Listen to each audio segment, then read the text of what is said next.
On 6th June, we celebrate Gardening Exercise Day and Yo-Yo Day. Gardening Exercise Day.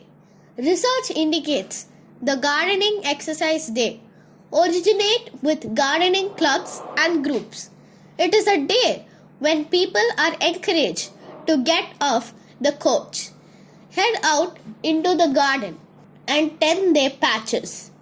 Not only does this help ensure that the garden looks good, but it also offers a healthy means of getting some exercise while enjoying the benefits that fresh air can bring.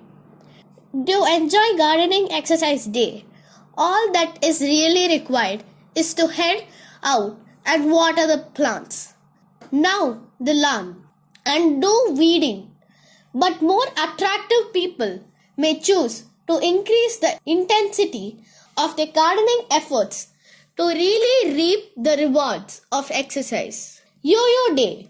Yo-Yo Day is celebrated annually on the 6th June. It is no coincidence that this corresponds with the birthday of famous entrepreneur Donald Dukenser, who in the 1930s got into the yo-yo business. Yo-yos have been 2000 years and were known under different names such as quizzes or bandoleros. Nevertheless, the origin of yo-yo appears to stem from the Philippines, and the earliest entry of the word appears in a Filipino dictionary in the early 1860s.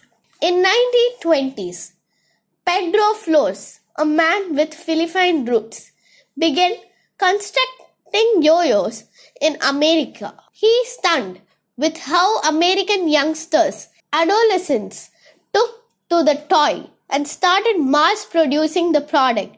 Yo-yos are firmly embedded into the toy culture across the globe. If you like this video, please subscribe the channel and hit the bell button.